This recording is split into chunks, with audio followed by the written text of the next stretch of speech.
উচ্চ মাধ্যমিক 2024 সামনেই টেস্ট পরীক্ষা। ঠিক টেস্ট পরীক্ষার আগের মুহূর্তে নিয়ে চলে এলাম তোমাদের জন্য বাংলা বিষয়ে গল্প ও কবিতা থেকে দুর্দান্ত একটি সাজেশন। গল্প ও কবিতা থেকে 5 মার্কের যে প্রশ্নগুলো ইম্পর্টেন্ট, যে প্রশ্নগুলো পরীক্ষাতে আসার সম্ভাবনা খুব বেশি রয়েছে, তেমন কয়েকটি প্রশ্ন তোমাদের সাথে শেয়ার করব আজকের এই ভিডিওতে। সো একদম দেরি করব না, ভিডিওটি শুরু করব তার আগে করব ছোট্ট একটি রিকোয়েস্ট। যদি আমাদের এই চ্যানেলে নতুন হয়ে থাকো, বাংলা তথা অন্যান্য সকল বিষয়ের সাজেশন ও নমুনা প্রশ্নপত্র পেতে আমাদের এই চ্যানেলটিকে এখনই সাবস্ক্রাইব করে রাখো। প্রথমে গল্প থেকে কয়েকটি গুরুত্বপূর্ণ প্রশ্ন দেখে নেওয়া যাক। তোমরা প্রত্যেকেই জানো ক্লাস 12-এর বাংলা বিষয়ে গল্প রয়েছে মাত্র 3টি। সেখান থেকে 2023 সালের উচ্চ মাধ্যমিক বাংলা পরীক্ষাতে কে বাঁচায় কে বাঁচে এবং ভারতবর্ষ, এই দুটি গল্প থেকে দুটি প্রশ্ন এসে গেছে। সুতরাং ভাত গল্পটা বাকি রয়েছে। পরীক্ষাতে দুটি প্রশ্ন আসবে, দুটি গল্প থেকে যে কোনো একটি প্রশ্নের উত্তর লিখতে হবে। 5 মার্কের বড় প্রশ্ন হবে।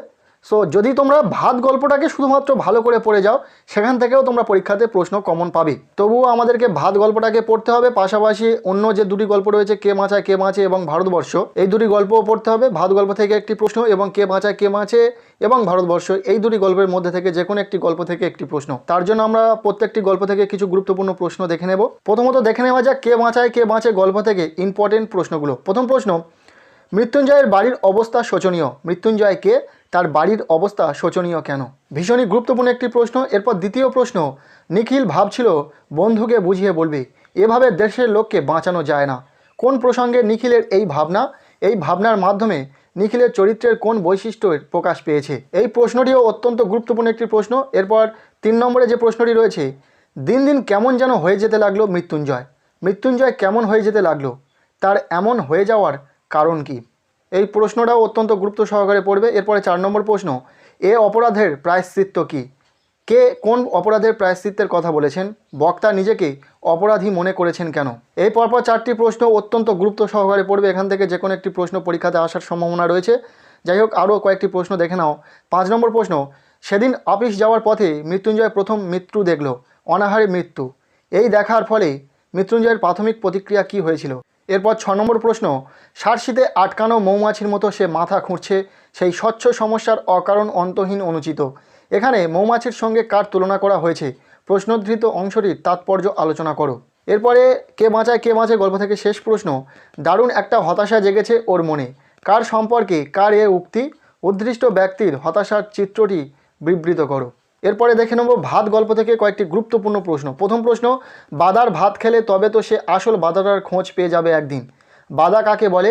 উদ্দৃষ্ট ব্যক্তির এই রকম মনে হওয়ার কারণ কি? ভীষণই গুরুত্বপূর্ণ একটি প্রশ্ন। এরপরের প্রশ্ন, যা আর নেই, যা ঝড় জলে মাতলার গর্ভে গেছে, তাই খুঁজে খুঁজে উৎসব পাগল হয়েছিল। দুর্যোগটির বর্ণনা দাও। দুর্যোগটি উৎসবকে কিভাবে প্রভাবিত করেছিল? নেক্সট 3 নম্বর প্রশ্ন, এ সংসারে সব কিছুই চলে বড় পিসিমার নিয়মে। বড় পিসিমাকে, সঙ্গে তার চরিত্রের কি পরিচয় পাওয়া যায়? ভীষণই গুরুত্বপূর্ণ একটি প্রশ্ন। এরপর 4 নম্বর প্রশ্ন, সে বুঝতে পারে সব ভাত ওরা পথে ফেলে দিতে যাচ্ছে। ওরা বলতে কাদের বোঝানো হয়েছে? ওরা সব ভাত ফেলে দিতে যাচ্ছিল কেন? সে বুঝতে পেরে সে কি করেছিল? বিগত বছরের প্রশ্নপত্রে কিন্তু এই প্রশ্নগুলো এসেছিল। যাই হোক, এরপর 5 নম্বর প্রশ্ন, ভাত খাবে কাজ করবে, কোন প্রসঙ্গে কার সম্পর্কে একথা বলা হয়েছে? সে কিভাবে কাজ করেছিল? এরপর 6 নম্বর প্রশ্ন, তুমি কি বুঝবে সতীশবাবু? সতীশবাবু কে? সতীশবাবু সম্পর্কে কোন প্রসঙ্গে কেন কথা বলা হয়েছে? নেক্সট 7 নম্বর প্রশ্ন, দাঁতগুলো বের করে সে কামড়ের মতোই হিংস্র ভঙ্গি করে। কে কার প্রতি এরূপ আচরণ করেছিল? তার এরূপ আচরণের কারণ বিশ্লেষণ করো। এরপরের প্রশ্ন, ভাতে হাত ঢুকিয়ে সে স্বর্গসুখ পায় ভাতের পরশে। কে কিভাবে এই অভিজ্ঞতা লাভ করে? উদ্ধৃত অংশের অন্তর্নিহিত তাৎপর্য ব্যাখ্যা করো। ভাত গল্প থেকে যেহেতু প্রশ্ন অবশ্যই পরীক্ষাতে আসবে, তাই অবশ্যই বেশি করে প্রশ্ন পড়তে হবে। এরপর 9 নম্বর প্রশ্ন, পেটে ভাত নেই বলে উৎসব প্রেত হয়ে আছে। প্রশ্নোদ্ধৃত অংশটির আলোকে ভাত গল্প অনুসরণে উৎসবের চরিত্র বিশ্লেষণ করো। এরপরে শেষ প্রশ্ন ভাত গল্প থেকে, আসল বাধাটার খোঁজ করা হয় না আর উৎসবের। উৎসবকে, সে কোন বাধাটার খোঁজ করতে চেয়েছিল? কেন তার পক্ষে সেই বাধাটার খোঁজ করা হয়ে উঠল না? জানি ভাত গল্প থেকে একটু বেশি প্রশ্ন হয়ে গেছে, কেননা তোমাদেরকে পড়তে হবে, ওখান থেকে প্রশ্ন তো অবশ্যই পরীক্ষাতে আসবে। এরপরে ভারতবর্ষ গল্প। প্রথম প্রশ্ন, শেষ রোদের আলোয় সে দূরের দিকে ক্রমশ আবছা হয়ে গেল। কার কথা বলা হয়েছে? সে ক্রমশ আবছা হয়ে গেল কেন? এর পরের প্রশ্ন, বুড়ির শরীর উজ্জ্বল রোদে তপ্ত বালিতে চিত হয়ে পড়ে রইল। বুড়ির চেহারা ও পোশাকের পরিচয় দাও। তার তপ্ত বালিতে পড়ে থাকার কারণ কি? ভীষণই ইম্পর্টেন্ট রয়েছে এই প্রশ্নটি। এরপরে 3 নম্বর প্রশ্ন, সেই সময় এলো এক বুড়ি, লেখক বুড়ির সম্পর্কে যে বর্ণনা দিয়েছেন তার নিজের ভাষায় লেখো। এই পরপর প্রশ্নগুলো কিন্তু বিগত সালের পরীক্ষাতে এসেছিল। এরপরে প্রশ্ন, কিন্তু বাজারে বিদ্যুৎ আছে, বাজারটি কোথায় অবস্থিত? গল্প অবলম্বনে বাজারের বর্ণনা দাও। এরপরে প্রশ্ন, হঠাৎ বিকেলে এক অদ্ভুত দৃশ্য দেখা গেল, অদ্ভুত দৃশ্যটি কি?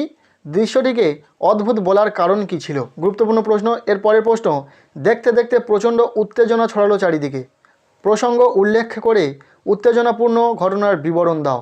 এরপরে 7 নম্বর প্রশ্ন, কতক্ষণ সে এই মারমুখী জনতাকে ঠেকিয়ে রাখতে পারত কে জানে?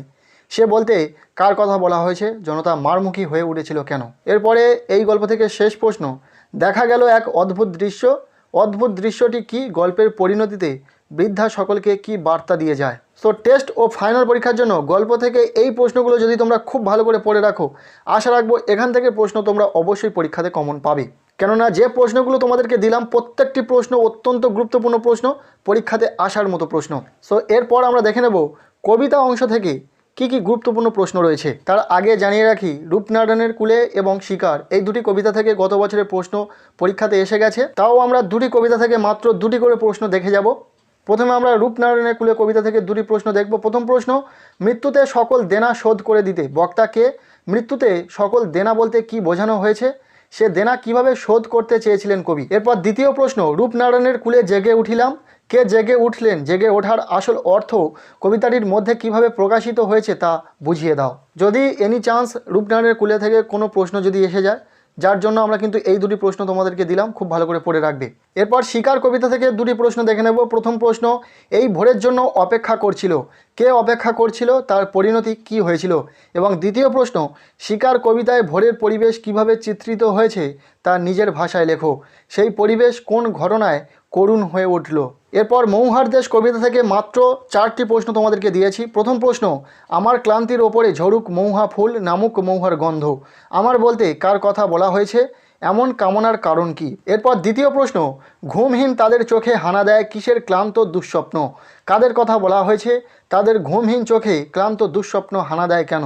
এখানে থাকা প্রত্যেকটি প্রশ্ন কিন্তু ইম্পর্টেন্ট, খুব ভালো করে পড়বে। এরপর 3 নম্বর প্রশ্ন, অনেক অনেক দূরে আছে মেঘমদির মৌহার দেশ, মৌহার দেশের পরিচয় দাও, সেখানে পৌঁছে কবির অভিজ্ঞতা কেমন হয়েছিল আলোচনা করো। এরপর মৌহার দেশ কবিতা থেকে শেষ প্রশ্ন, ধোঁয়ার বঙ্কিম নিঃশ্বাস ঘুরে ফিরে আসে শীতের দুঃস্বপ্নের মতো, মন্তব্যটির তাৎপর্য নিজের ভাষায় লেখো। মৌহার দেশ কবিতা থেকে মাত্র 4টি প্রশ্ন দিলাম, খুব ভালো করে পড়ে যাবে। এরপরে আমি দেখি কবিতা থেকে মাত্র কয়েকটি প্রশ্ন দেখে নেব। প্রথম প্রশ্ন, আরোগ্যের জন্য ওই সবুজের ভীষণ দরকার, ওই সবুজ বলতে কি বোঝানো হয়েছে? তার দরকার কেন? দ্বিতীয় প্রশ্ন, শহরের অসুখ হাঁ করে কেবল সবুজ খায়, শহরের অসুখ কি? এই অসুখ নিরাময়ের জন্য কবি কি করতে বলেছেন? এরপর তৃতীয় প্রশ্ন, গাছ আনো বাগানে বসাও, কবি কেন বাগানে গাছ বসাতে বলেছেন? এবং এরপরে আমি দেখি কবিতা থেকে শেষ প্রশ্ন, আমার দরকার শুধু গাছ দেখা, বক্তা কে? কেন তার গাছ দেখা দরকার? এই বিষয়ে বক্তার কোন আক্ষেপ শোনা গিয়েছে? আমি দেখি কবিতা থেকে এই 4টি প্রশ্ন তোমরা খুব ভালো করে পড়ে রাখবে। এরপরে রয়েছে কন্দনলতা জননীর পাশে, এই কন্দনলতা জননীর পাশে কবিতা থেকে মাত্র কয়েকটি প্রশ্ন দিয়েছি। প্রথম প্রশ্ন, আমি তা পারি না, কবি কি পারেন না? যা পারি কেবল, কবি কি পারেন? ভীষণই গুরুত্বপূর্ণ প্রশ্ন। এরপর দ্বিতীয় প্রশ্ন, কন্দনলতা জননীর পাশে এখন যদি না থাকি, কোন পরিস্থিতিতে কেন কবি জননীকে কন্দনলতা বলেছেন? এই পরিস্থিতিতে কি করণীয় বলে কবি মনে করেছেন আলোচনা করো। এরপর তৃতীয় প্রশ্ন, কেন ভালোবাসা, কেন বা সমাজ, কিসের মূল্যবোধ? কবির এরূপ উক্তির তাৎপর্য বিশ্লেষণ করো। এবং এরপরে কন্দনলতা জননী কবিতা থেকে শেষ প্রশ্ন, আমি কি তাকাবো আকাশের দিকে বিধির বিচার চেয়ে? কবির এমন মন্তব্যের তাৎপর্য আলোচনা করো।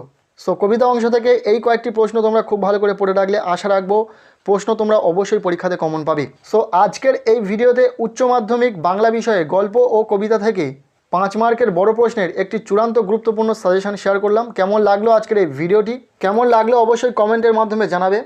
আর বাংলা সহ অন্যান্য সকল বিষয়ের সাজেশন ও নমুনা প্রশ্নপত্র পেতে অবশ্যই আমাদের এই চ্যানেলটিকে এখনই সাবস্ক্রাইব করে রাখবে এবং ভিডিওটি বন্ধুদের সাথে শেয়ার করতে একদমই ভুলবে না।